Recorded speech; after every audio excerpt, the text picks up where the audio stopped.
Dear listener, long before the birth of the final messenger of Islam, the story begins with a woman whose life would forever become part of one of the most important moments in human history. Her name was Aminah bint Wahb, the mother of Muhammad. Though her life was relatively short and much of her story is often overshadowed by the greatness of her son, her role in history carries immense significance. Aminah was born into a respected and noble family within the Quraysh tribe of Mecca. Her lineage was known for honor, dignity, and strong social standing. In Arabian society at the time, lineage and tribal connections were extremely important, and Aminah came from a family that held a respected position among their people. She grew up in the city of Mecca during a period when the region was known for its vibrant trade and strong tribal culture. Mecca was already an important center because of the Kaaba, the sacred sanctuary that had been built centuries earlier by Ibrahim and his son Ismail. Over time, however, many of the original teachings about monotheism had faded, and idol worship had become common among the people of the city. Despite the religious confusion present in society, Aminah was known for her dignity and character. Historical accounts describe her as a woman respected for her family background and personal conduct. She lived a quiet life in a community shaped by tribal traditions and social customs that had developed over generations. Her life took a decisive turn when she married Abdullah ibn al-Muttalib, the son of al-Muttalib, who was one of the most respected leaders in Mecca.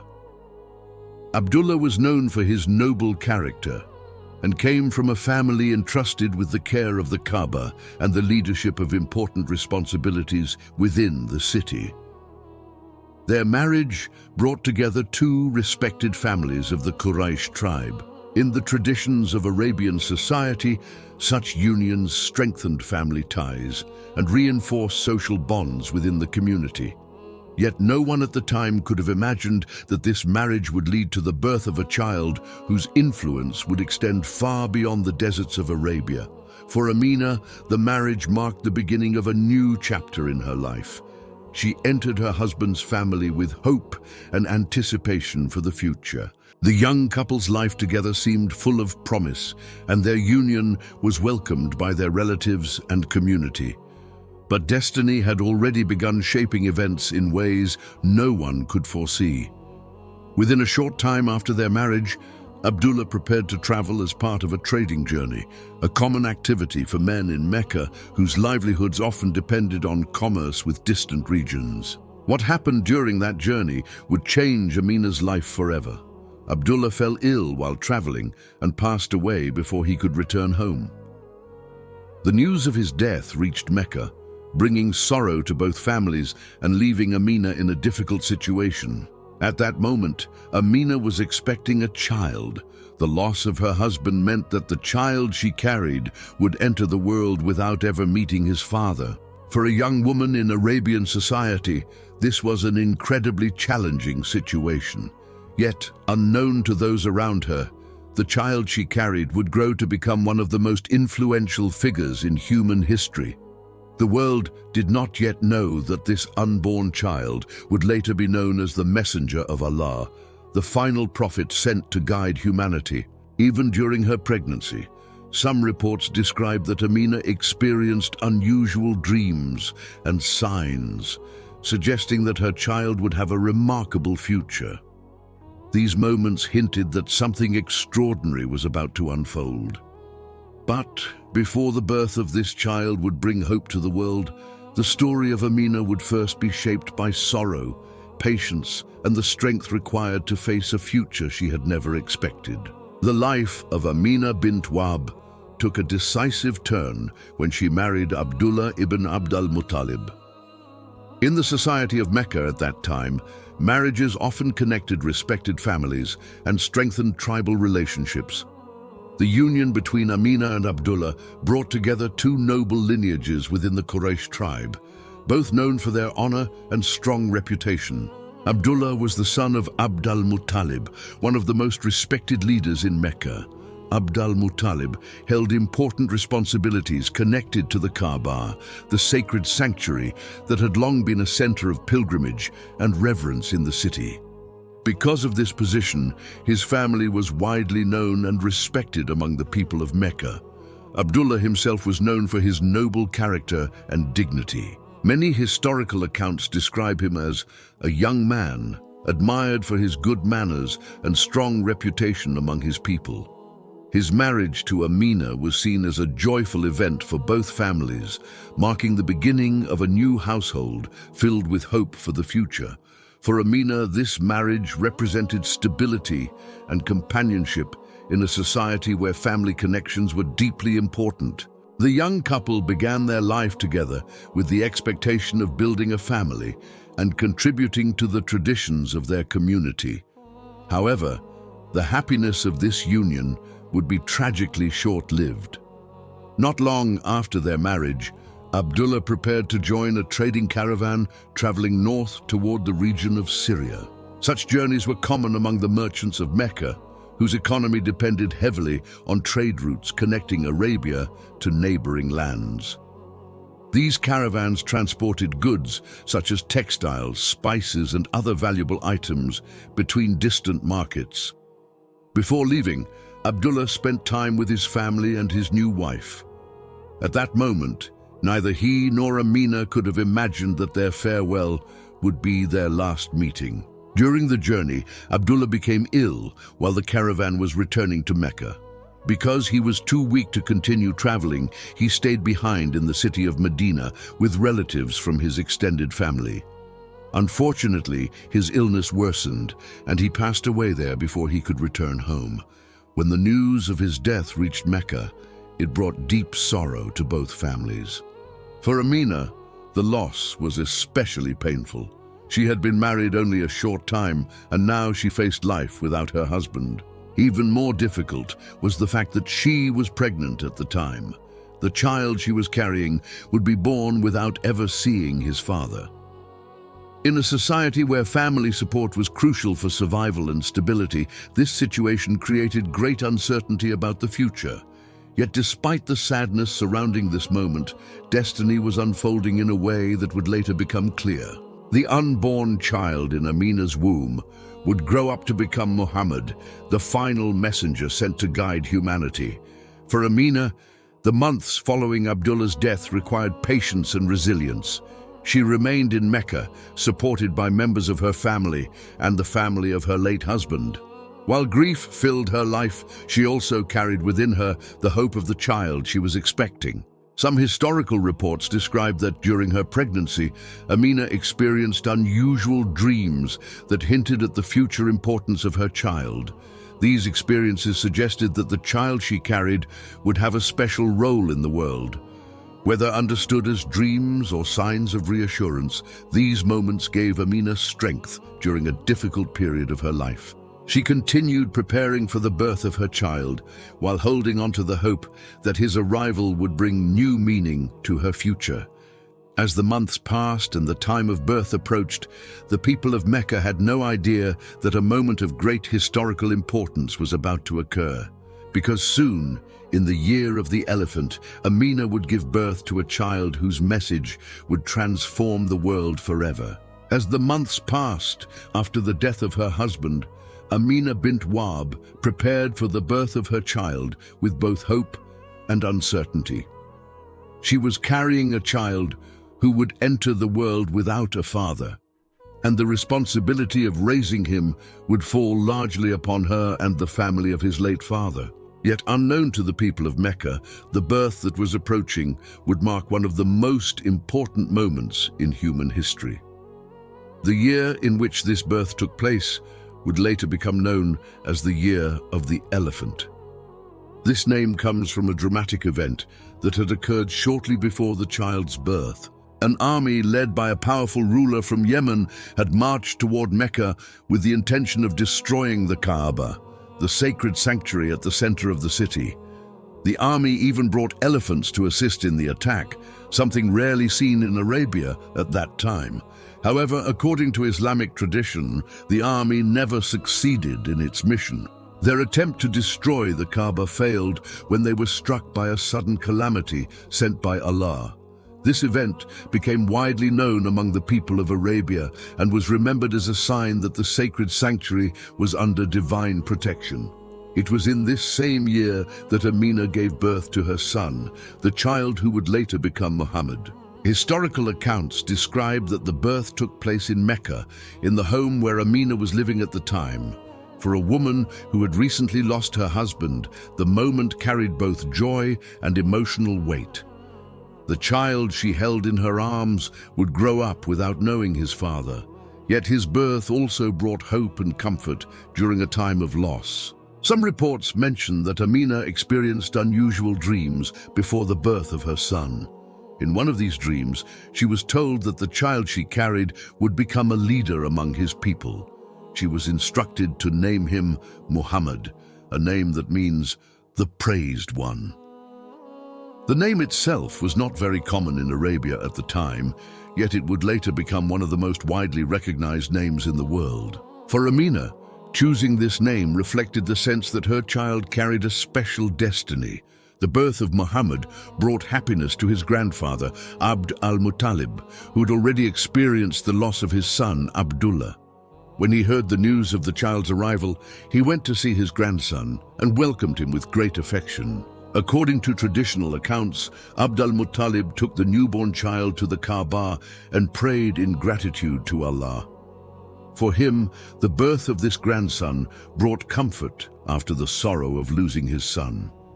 He believed the child would grow to carry honor and significance among their people. Despite the joy surrounding the birth, the early circumstances of Muhammad's life were marked by hardship.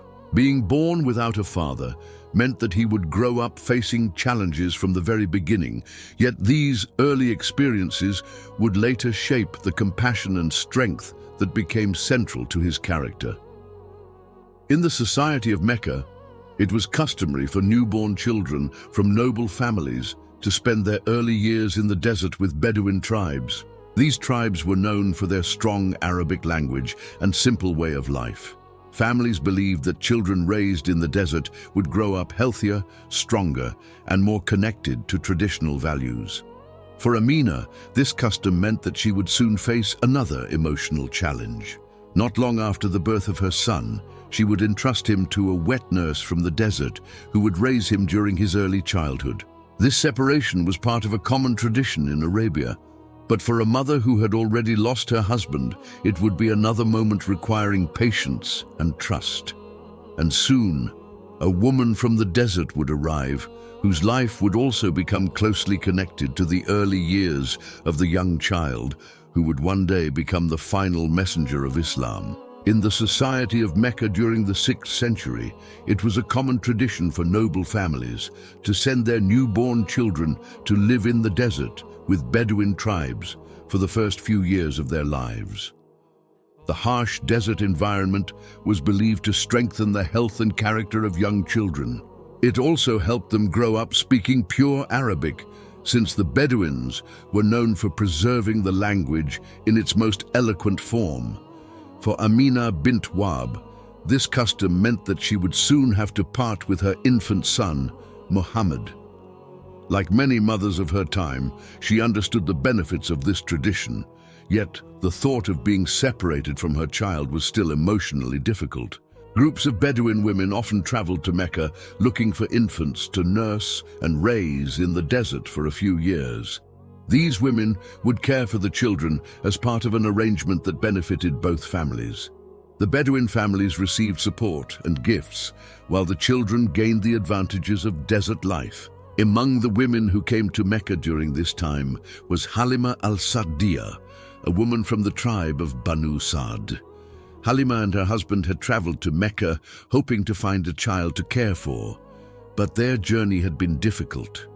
Their family was experiencing hardship and their animals were weak from drought. When the women began choosing infants to nurse, many of them hesitated to take Muhammad.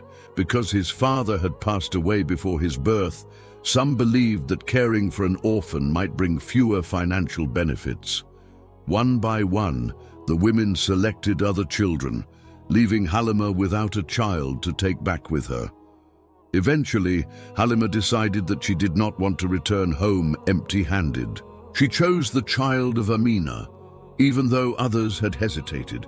Little did she know that this decision would bring unexpected blessings into her life.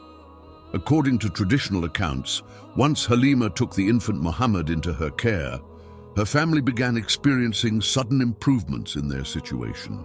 Their animals became healthier, their resources increased, and the journey back to the desert became easier than expected. Halimah later described feeling that the child she had taken into her home carried special blessings. For Aminah, this arrangement meant that she would be separated from her son during the earliest years of his life. While this was part of the cultural tradition, it still required patience and trust. She knew that her son was growing up in the open desert environment, surrounded by the language and traditions that would shape his early development. During his years with Halimah's family, Muhammad experienced a simple life among the Bedouin tribe. The desert environment allowed him to grow strong and healthy, and the community around him cared for him with affection. Halimah and her family became deeply attached to the child they were raising. After several years, the time came for Muhammad to return to Mecca. Halimah brought him back to his mother, reuniting the young boy with Aminah after their long separation. For Aminah, this reunion must have been deeply emotional. The child she had entrusted to the desert years earlier was now growing into a young boy. She finally had the opportunity to spend time with her son and begin raising him directly. However, the period they would spend together was far shorter than anyone could have imagined. Aminah cherished the time she had with her son in Mecca, but destiny had already written a difficult chapter that would soon unfold in their lives. Because not long after Muhammad returned to her care, Aminah would undertake a journey that would change both of their lives forever. After several years of separation, Aminah bint Wahb finally had the chance to spend time raising her son, Muhammad, in Mecca. The young boy had returned from the desert after living with his foster mother, Halimah al-Sa'diyah, and Aminah could now watch him grow under her care. For a mother who had already endured the loss of her husband before her child's birth, these moments with her son were deeply precious. During this time, Aminah decided to make a journey that carried both emotional and family significance. She planned to travel from Mecca to the city of Yathrib, which would later become known as Medina. This city held special connections to the family of Muhammad's father, Abdullah ibn al-Muttalib. It was also the place where Abdullah had passed away during his journey years earlier. The purpose of the trip was to visit relatives from Abdullah's side of the family and to allow the young Muhammad to see the place connected to his father's memory. For Aminah, this journey may have carried emotional meaning as well. Visiting the place where her husband had died could have been a way to honor his memory and maintain the connection between her son and his father's family. Aminah did not travel alone. Accompanying her on the journey was a loyal servant named Barakah, who was later known as Ayman. Ayman had been closely connected to the family and would remain an important figure in the life of Muhammad in the years to come. The journey from Mecca to Yathrib was long and demanding, especially for a mother traveling with a young child. The route crossed stretches of desert terrain where travelers had to endure heat, fatigue, and uncertainty along the way. Yet Aminah continued the journey with determination. When they arrived in Yathrib, Aminah and her son stayed there for some time with relatives from Abdullah's family. During this visit, the young Muhammad had the opportunity to see the place connected to his father's final days. Although he was still very young, this journey formed one of the earliest memories of his childhood. After their visit, Aminah prepared to return to Mecca with her son. However, during the journey back, something unexpected happened. While traveling through the desert, Aminah became seriously ill. The journey had likely exhausted her, and her condition worsened as they continued moving toward Mecca. Eventually, the group stopped in a place called Abwa, a small settlement located between Mecca and Medina. It was there that Aminah passed away. At that moment, the young Muhammad was only 6 years old. Within a short span of his life, he had now lost both of his parents. His father had died before he was even born, and now his mother was gone as well. For a child of that age, such a loss must have been deeply painful and confusing. The boy, who would one day guide millions of people, was now an orphan, standing in the desert beside the place where his mother had just been buried. Ayman, who had accompanied them on the journey, took responsibility for the young child and brought him back to Mecca. There he would come under the care of his grandfather, al-Muttalib. Although Aminah's life had been brief, her role in history was profound. She had carried, given birth to, and cared for the child who would grow into the final messenger of Islam. And while her time with her son had been tragically short, the memory of his mother would remain with him throughout his life. Although the life of Aminah bint Wahb was short, her place in history remains deeply significant. She lived during a time when the world was on the verge of a transformation that would reshape the course of human civilization. While she did not live to see the future of her son unfold, the child she brought into the world would become Muhammad, the final messenger sent to guide humanity. Aminah's story reflects both strength and patience. She experienced profound hardship in her life, beginning with the loss of her husband, Abdullah ibn Abd al-Muttalib, before their child was even born. In a society where family support and protection were essential, becoming a widow while pregnant would have been emotionally and socially challenging. Yet Aminah continued forward with dignity, carrying and raising her child during the earliest and most vulnerable stage of his life. She ensured that he received the care and upbringing that would prepare him for the years ahead, even though she would not be present to witness the remarkable destiny that awaited him. The years she spent with her son may have been brief, but they formed an important foundation in his early childhood. During those early moments of life, a child experiences the comfort, care, and love that shape their sense of security and belonging.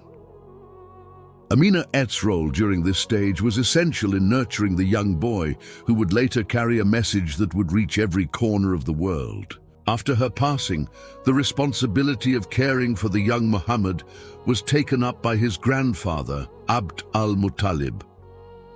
Later, after the death of his grandfather, his uncle Abu Talib would also play an important role in raising and protecting him. Despite these transitions, the early loss of his parents remained part of the Prophet's life story. Growing up as an orphan shaped his character in many ways. Throughout his life, he demonstrated deep compassion toward orphans, widows, and those facing hardship.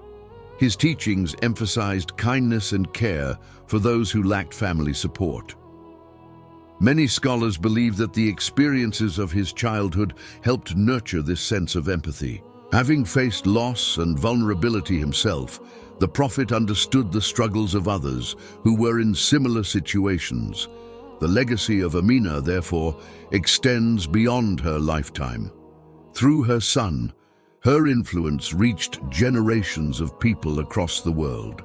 Every teaching of the Prophet, every act of kindness he encouraged, and every community shaped by his message carries a connection to the woman who brought him into the world. Her story also reminds believers of the quiet yet powerful role that mothers play in shaping history. Often, the achievements of great individuals are remembered, while the sacrifices and strength of their parents remain less visible. Aminah represents the countless mothers whose patience and devotion help shape the lives of their children in ways that influence the future. Even though Aminah did not live to witness the mission of her son, her place in the story of Islam remains honored and remembered. She was chosen to carry the final prophet, a responsibility that connects her name forever with one of the most important chapters in human history. The life of the Prophet Muhammad would later bring guidance, justice, and spiritual transformation to millions of people across the world. His message would unite communities, inspire generations, and become a source of faith and reflection for centuries to come. And behind that extraordinary journey stands the memory of a mother whose life, though brief, became part of a story that would change the world forever.